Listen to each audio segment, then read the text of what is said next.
Alhamdulillahilladzi bi ni'matihi tatimmus shalihat.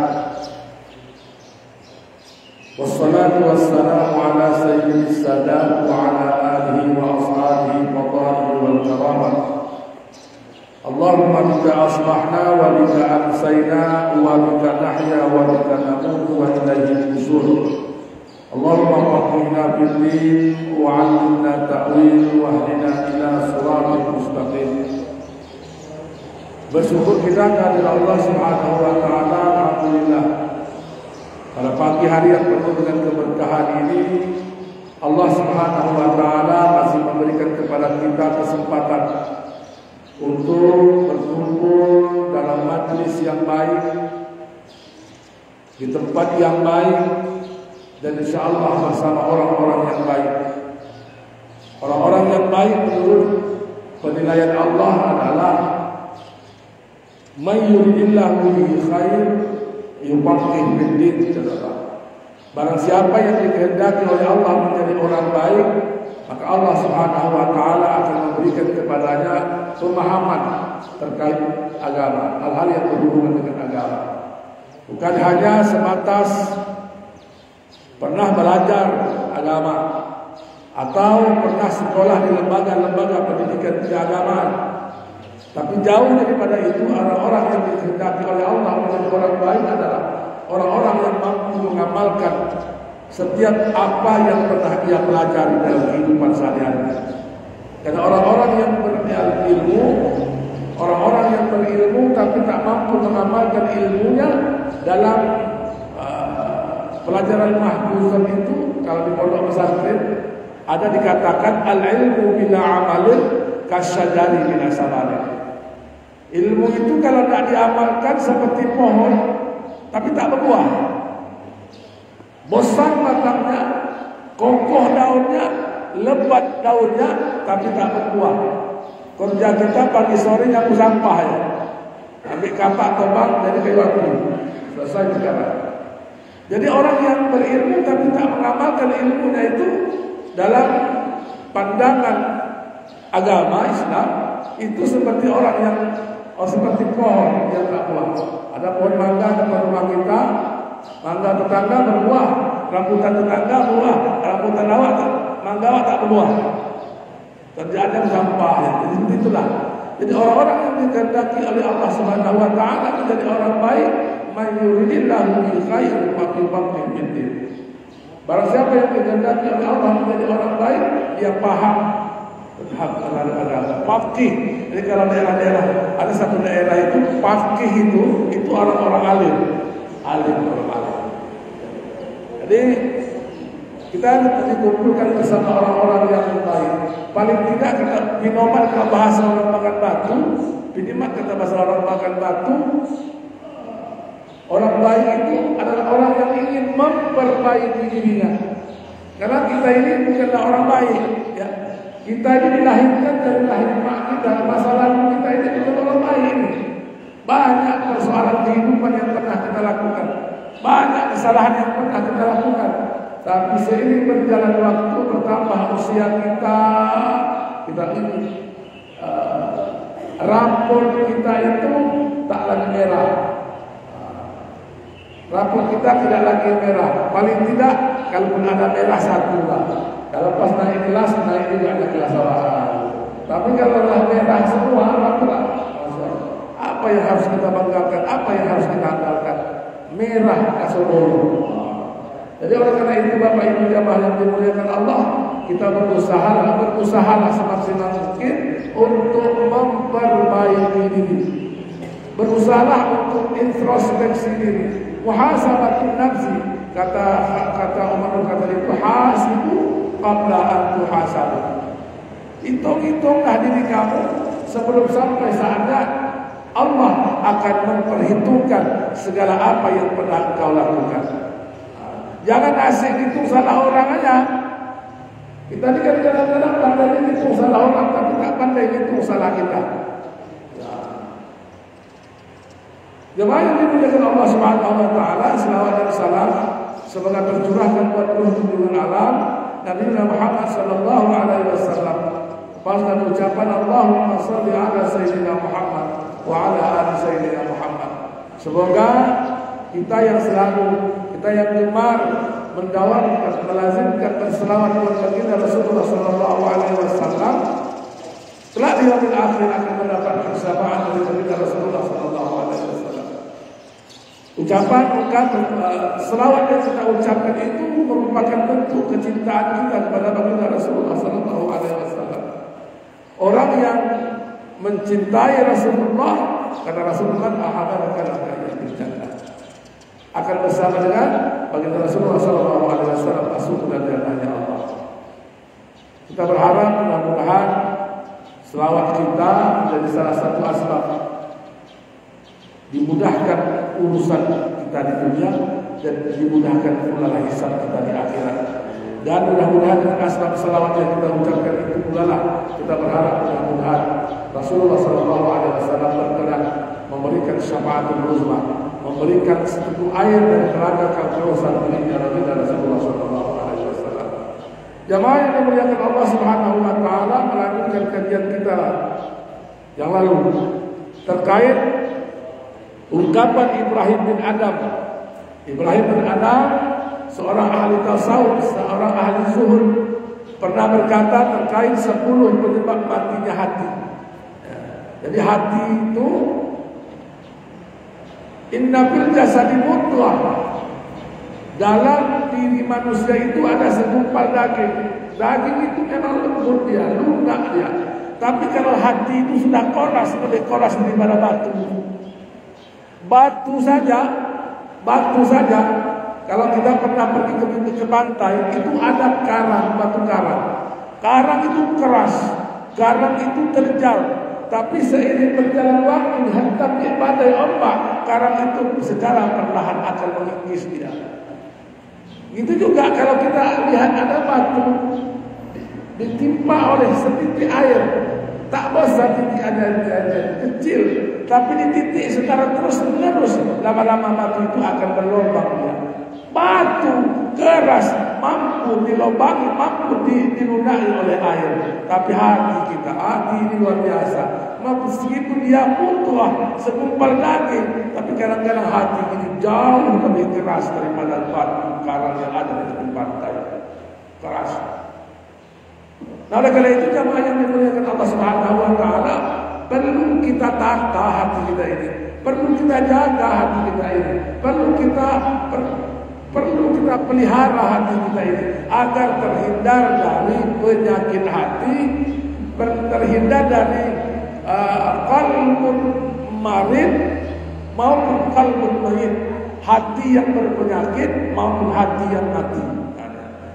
Ibrahim bin Adam mengatakan ada 10 hal yang dapat menyebabkan matinya hati. Semalam sudah kita kemukakan 2 hal. Semalam yang pertama, kata Ibrahim bin Adam adalah kalian kenal Allah namun kalian tidak menunaikan hak-haknya Allah. Ini yang pertama. Kita tahu bahwa Allahu Rabbi, amantu billah, beriman kepada Allah, tapi kita enggan untuk beribadah kepada Allah Subhanahu wa taala. Yang kedua, kata Ibrahim bin Adam, yang membuat hati kita mati itu innakum qara'tum kitab Allah wa lam ta'malu bihi. Kalian membaca Al-Quran tapi kalian tak mau mentadabburnya. Baca Al-Quran tapi tak mau mengamalkan isi kandungan Al-Quran. Itu yang kedua. Nah, pagi hari ini kita akan coba beberapa hal dari yang menyebabkan matinya hati itu. Wasalis, kata Ibrahim bin Adam, ad-da'aitum adawata iblisa wa walaitumuhu. Kalian mengakui iblis itu sebagai musuh. Tahu kita iblis itu musuh, namun kalian mengikuti perintahnya. Tahunya kita bahwa iblis itu musuh. Inna syaitana lakum aduwwun mubin. Syaitan itu adalah musuh yang nyata. Tapi kita berkawan, berteman dengan setan. Ini yang membuatkan hati kita mati. Banyak perkara-perkara yang merupakan perbuatan setan itu sendiri. Kita takut dengan setan, tapi kita gemar melakukan perbuatan-perbuatan yang kita melakukan perbuatan yang barangkali perbuatan itu adalah perbuatan yang digemari oleh setan. Salah satu di antaranya dalam Al-Quran itu Allah Subhanahu wa taala, innamal khamru wal maisir wal ansab wal rizq min amali syaitan. Innamal khamru wal maisir wal ansab rizq min amali syaitan. Khamar, berteduh itu di antara perbuatan. Jadi kalau kita mau nengok kawan setan, innamal khamru wal maisir, dua ini aja. Innamal khamru, sesungguhnya khamar dan judi. Jadi kalau kita mau nengok kawan setan, tengoklah tuh. Yang suka minum tua, yang suka minum khamar, kawan setan itu. Itu bukan kata saya, itu kata Allah. Innamal khamru wal maisir. Siapa yang suka menjudi? Judi min amali syaitan. Jadi judi itu perbuatan setan. Jadi kalau ada di antara kita yang gemar judi, apapun jenis judinya, mau jenis judi di lapak. Hari ini kan seiring perjalanan waktu, kalau dulu judi itu ada lapaknya. Judi ayam misalnya, ada lapaknya. Judi apa lagi? Judi kopiok lah. Ada lapaknya. Tapi sekarang ada judi yang tak ada lapaknya. Di rumah pun dia bisa berjudi. Bahkan mohon maaf, lagi dengan ceramah pun dia bisa berjudi. Apa? Judi online. Judi online. Asik-asik ceramah di depan, dia mainlah kamu. Judi online. Itu jauh lebih berbahaya. Kenapa? Beberapa waktu yang lalu, di tahun 2024 yang lalu, kita baca di media cetak, bahkan di media elektronik itu, ada aparat penegak hukum, ada istri yang membakar suaminya hidup-hidup. Dibakarnya suaminya hidup-hidup gara-gara suaminya suka main judi online. Yang kedua-duanya aparat penegak hukum. Suaminya, istrinya, mohon maaf, suaminya seragamnya coklat, istrinya seragamnya coklat juga. Sama-sama berada dalam institusi yang sama. Istri bakar suaminya. Kenapa? Karena gaji habis dibawa buat judi online. Jadi khamar maupun judi adalah merupakan perbuatan setan. Itu perbuatan setan. Jadi kalau ada orang berjudi, haikal, ada orang minum khamar, itu pengikut-pengikut setan.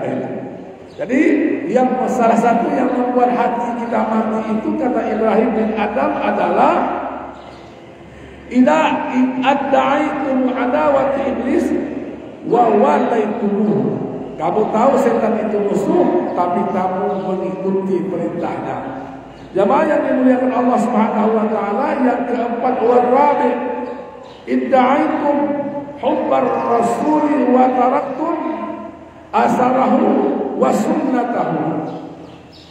Kalian mengakui cinta kepada Rasulullah sallallahu alaihi wasallam, namun kalian tinggalkan sunnahnya. Kalau soal kata, kita tahu bahwa Rasulullah sallallahu alaihi wasallam itu uswatun hasanah, suri tauladan. Sunnah itu segala sesuatu yang dilakukan baik Rasulullah. Sunnah itu perbuatan. Dia hadis itu perkataannya Rasulullah. Perkataan Rasulullah, diamnya Rasulullah. Sedangkan sunnah itu adalah segala sesuatu yang berhubungan dengan kehidupan Rasulullah. Itu dia sunnah. Cuma hari ini banyak orang, kalau kita melakukan sunnah Rasulullah, selalu kadang-kadang dibully dia. Kadang-kadang kalau ada perempuan lewat pakai cadar misalnya, karena itu kan sunnah yang diajarkan oleh baginda Rasulullah sallallahu alaihi wasallam kepada istri-istrinya. Kalau ada perempuan pakai niqab, pakai cadar, dibilang apa? Dibilang ninja. Ninja. Bahkan kadang-kadang ini gara-gara apa? Cerita Walid juga lah. Cerita Walid pakai imamah kita. Begitu pakai imamah ini kurang ajar juga bila Walid ini. Pakai imamah awak. Begitu lewat Walid. Astagfirullahaladzim. Saya pernah kemarin waktu takziah di Bagan Batu pulang malam. Walid kurang ajar bila bilang. Jadi yang membuat menyebabkan hati kita mati itu kata Ibrahim bin Adam adalah kalian mengakui cinta kepada Rasulullah tapi tak mengikuti sunnahnya. Cinta kepada Rasulullah tapi malas berselawat buat baginda Rasulullah sallallahu alaihi wasallam. Jadi kalau kita ingin mendapatkan syafaatul uzmah dari baginda Rasulullah sallallahu alaihi wasallam, kalau kita mengakui cinta kepada Rasulullah, paling tidak ada 3 hal perlu kita lakukan. Yang pertama, perbanyak selawat buat baginda Rasulullah. Perbanyak selawat haikal. Kalau cinta kepada Rasulullah, yang pertama perbanyak selawat buat baginda Rasulullah. Yang kedua, kalau kita memang cinta kepada Rasulullah sallallahu alaihi wasallam, pelajari balik sirah nabawiyah. Artinya apa? Belajar balik tentang sejarah Rasulullah. Saya punya pengalaman beberapa waktu yang lalu tausiah Isra Mi'raj di salah satu masjid masih di Rokan Hilir. Tak perlu saya sebut nama tempatnya, menjaga kode etik jurnalistik. 10 pertanyaan saya persiapkan. Setiap pertanyaan itu 10.000. Jadi kalau ada orang mengatakan Ustaz ceramah cari duit, bohong. Duit itu dulu yang keluar. Dan disiapkan dari rumah uang 10.000. Setiap pertanyaan 10.000. Hampir lebih daripada 10 pertanyaan yang saya ajukan kepada anak-anak itu, satu pun tidak ada yang bisa jawab. Tidak ada yang bisa jawab. Terakhir saya buat pertanyaan, siapa tahu anak Raffi Ahmad? Tunjuk tangan. Saya tahu Ustaz, kurang ajar kalian. Anak Nabi Muhammad kalian tak tahu, anak-anak Raffi Ahmad kalian tahu. Di mana letak salahnya? Ya kita orang tua lah. Yang ditontonnya itu, yang digenggamannya itu membentuk karakter anak. Tahu dia anak Raffi Ahmad itu Rafathar. Dari mana dia tahu? Dari handphone, dari TV. Tak tahu dia sejarah sirah nabawiyah. Sehingga Siti Fatimah pun dia tak tahu bahwa Siti Fatimah itu anak Rasulullah. Jadi kalau kita cinta kepada Rasulullah, yang pertama pelajari, yang pertama banyak selawat buat baginda Rasulullah. Yang kedua pelajari sirah nabawiyah. Sirah nabawiyah. Maka saya pernah tanya sama ibu-ibu pengaji. Saya tanya sama oma-oma dalam satu pengajian. Kalau ibu-ibu, saya tahu persis, kita pun banyak yang tak tahu. Istri kita dulu melahirkan kan pakai bidan. Sekarang aja lah pakai operasi sesar. Dulu pakai bidan. Kita tahu tuh, sampai hari ini kita tahu. Anakku yang paling tua dulu lahir bidannya Butayeng. Rasulullah lahir, Siti Aminah itu lahir juga dibantu oleh 2 orang wanita. 2 orang bidannya yang membantu kelahiran Rasulullah. Tahu haikal siapa yang membantu kelahiran Rasulullah? Ada yang tahu? 50.000. Asiah sama Maryam. Itu dalam buku berjanji itu. Dalam buku berjanji itu disebutkan Asiyatu wa Maryam fi niswatin minal khadiratil qudsiyah. Buka surah berjanji, buka tuh, cari. Asia dan Maryam, 2 wanita yang membantu jadi bidan kelahirannya Rasulullah. Asia itu siapa haikal? Asia, bukan Aisyah. Asia itu istri Fir'aun. Maryam mamanya Nabi Isa. 2 wanita ini yang membantu kelahirannya. Artinya 2 wanita itulah yang menjadi bidannya lahirnya Rasulullah sallallahu alaihi wasallam. Jadi kalau kita cinta kepada Rasulullah, harus apa? Harus tahu tuh. Nabi Muhammad ayahnya siapa, omaknya siapa, atuknya siapa. Nabi Muhammad itu jangan tahu istri Nabi Muhammad, istri Nabi Muhammad 11 banyak tuh. Aku 4 jadilah. Kalau soal kawin ikut Nabi Muhammad, tapi soal amalan tak mau ikut Nabi Muhammad. Nabi Muhammad itu solat sunat kakinya bongkak, awak bongkak juga, tapi asal sunat. Sunat. Lama naik mobil bongkak semalam. Macet semalam dekat Air Nabana. Jamaah yang dimuliakan Allah Subhanahu wa taala. Dua, kalau kita cinta kepada Rasulullah, yang kedua itu tadi. Yang ketiga, kalau kita cinta kepada Rasulullah ini wajib jaga dan pelihara balik warisan yang ditinggalkan oleh Rasulullah. Nabi Muhammad tak meninggalkan kebun kurma. Nabi Muhammad tidak meninggalkan onta. Nabi Muhammad tidak meninggalkan dirham. Tapi Nabi Muhammad meninggalkan dua pusaka agung. Taraktu bikum amraini ma in tamassaktum bihima lan tadillu abada. Aku tinggalkan dua pusaka agung. Apabila kalian berpegang teguh pada keduanya, lan tadillu abada, kata Rasulullah. Tidak akan pernah sesat selama-lamanya. Kita ini kan meninggalkan Al-Quran dan hadis, makanya hidup susah, sesat. Lan tadillu abada. Apa dia? Al-Quran dan hadis Rasulullah. Jadi dua ini dululah. Jadi kalau kita mencintai Rasulullah, penyebab matinya hati yang keempat itu kalian mengakui cinta kepada Rasulullah, tapi kalian tidak meninggalkan cinta kepada Rasulullah, tapi tak mau menjaga warisan Rasulullah. Cara menjaga Al-Quran itu bukan masuk dalam lemari kaca, bukan. Dulu waktu Ramadan, masuk aja satu Ramadan itu menggema, sambung menyambung macam lagu anak-anak TK itu, sambung menyambung. Taqabbalallahu minkum, sambung menyambung. Sahabatnya taqabbalallahu minkum, baca Quran. Hampir jamaah kita baca Qurannya rajin kali, tapi begitu habis Ramadan, entahlah, yang biasanya satu hari satu juz, sekarang tinggal satu hari satu lembar. Ajilah pinomat dari baca Quran.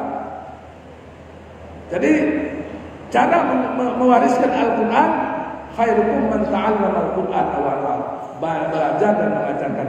Beruntung kalau hari ini kita punya anak cucu, kita titipkan ke pondok pesantren, pondok tahfiz Al-Quran. Mudah-mudahan Al-Quran akan memberikan syafaat bagi kita semua. Bapak Ibu jamaah yang dimuliakan Allah Subhanahu wa taala, demikian barangkali untuk sementara kajian kita pagi hari ini. Mudah-mudahan yang sedikit ini bermanfaat bagi kita semua. Billahi taufiq wal hidayah wal ridha wal inayah. Assalamualaikum warahmatullahi wabarakatuh.